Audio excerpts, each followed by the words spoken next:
Break બાદ આગળ વાત કરીએ તો ગાંધીનગરના માણસાના બાપુપુરા ગામના ઈરાનમાં બંધક બનાવેલા 4 વ્યક્તિઓનો છુટકારો થયો છે. તેમજ તેઓ દોહા પહોંચ્યા, ત્યાંથી તેઓ ભારત આવી રહ્યા છે. આ 4 શખ્સોનું અપહરણ કરી ઈરાનમાં ગોંધી રાખવામાં આવ્યા હતા. જોકે સરકારની મદદ બાદ તેઓનો છુટકારો થતા પરિવારને હાશકારો થયો છે.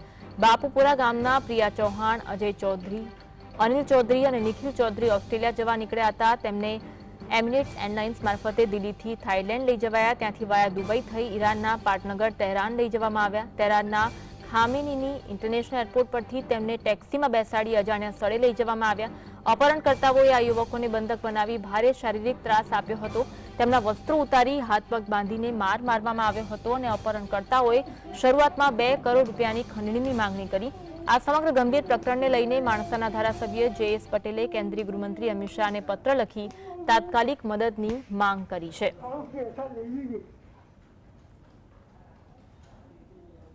તો જે.એસ. પટેલ દ્વારા તાત્કાલિક મદદ થાય તેવી માંગ કરવામાં આવી છે. આજ અંગે વધુ વાત કરીશું.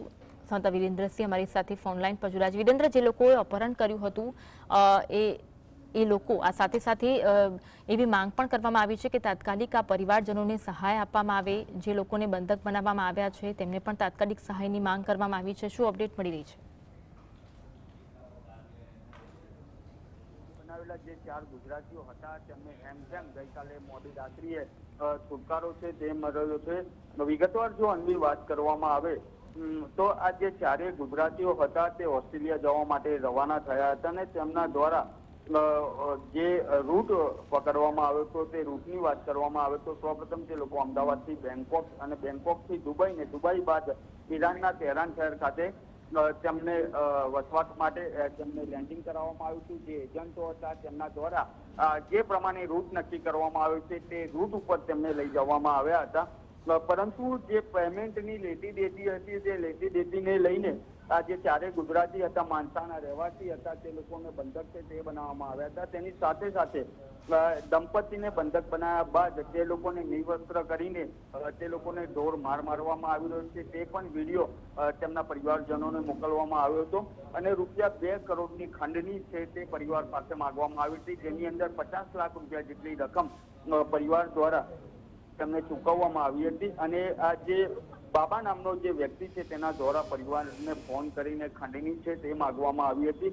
આ સમગ્ર ઘટનાક્રમ જે સર્જાયો ત્યારબાદ જે માણસાના જે સ્થાનિક ધારાસભ્ય છે તેમની પાસે પરિવાર સાથે ચર્ચા થઈ હતી અને ત્યારબાદ તેમના દ્વારા કેન્દ્રીય ગૃહમંત્રી જે અમિત શાહ હતા તેમને પણ ગઈકાલના રોજ તેમના દ્વારા પત્ર લખવામાં આવ્યો હતો. ઈરાન સાથે ભારતીય દૂતાવાસે જે હતું તેના દ્વારા જે લાયસન્સ છે તે ચાલી રહ્યું હતું અને ત્યારબાદ જે દૂતાવાસ છે તેના દ્વારા સફર ઓપરેશન છે તે પાર પાડવામાં આવ્યું ને જ્યારે ગુજરાતીઓ છે તેમને છોડાવવામાં આવ્યા હતા.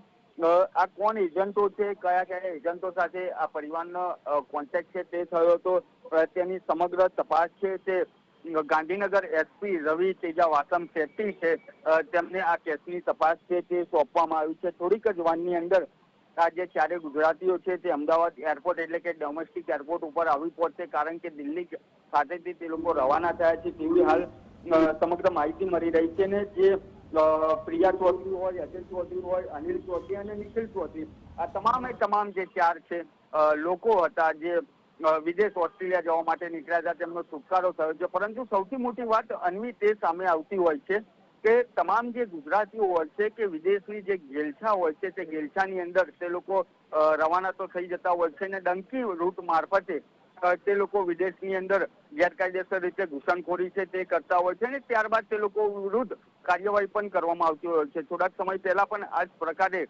જે એજન્ટોનું નેટવર્ક છે તે સામે આવ્યું હતું અને ત્યારબાદ અમેરિકાની અંદર જે ડંકી રૂટ મારફતે તે લોકોને લઈ જવામાં આવતા હતા તે રૂટ ઉપર તમામ પ્રકારની કાર્યવાહી છે તે અમેરિકા દ્વારા કરવામાં આવી રહી હતી અને ત્યારબાદ અત્યારે એ રૂટ છે તે બંધ કરી દેવામાં આવ્યો છે. પરંતુ આ જે ઓસ્ટ્રેલિયાનો જે રૂટ પકડવામાં આવ્યો છે અત્યારે જે ગુજરાતી પબ્લિક હોય કે અલગ અલગ રાજ્યોના જે તમામ લોકો હોય તે ગેરકાયદેસર રીતે આ જે વિદેશની અંદર જવા માટે પોતાના પરિવાર સાથે, પોતાના નાના ભૂલકાઓ સાથે જતા હોય છે ને તે લોકોની અંદર આ પ્રકારની જો અપહરણની ને તે પ્રકારની ઘટનાઓ સામે આવતી હોય છે ને ત્યારબાદ રાજ્ય સરકાર હોય કે કેન્દ્ર સરકાર હોય તેમના દ્વારા કડક કાર્યવાહી કરવામાં આવતી હોય છે. પરંતુ સ્થાનિક લેવલે જો વાત કરવામાં આવે તો સ્થાનિક પોલીસ એટલે કે ગાંધીનગર જે પોલીસ ભવન આવેલું છે ને તે પોલીસ ભવનમાંથી જો આદેશો આ એજન્ટો વિરુદ્ધ છૂટે તો સૌથી મોટી કાર્યવાહી તે કહી શકાય, કારણ કે જે એજન્ટો છે તેમના દ્વારા આ પ્રકારે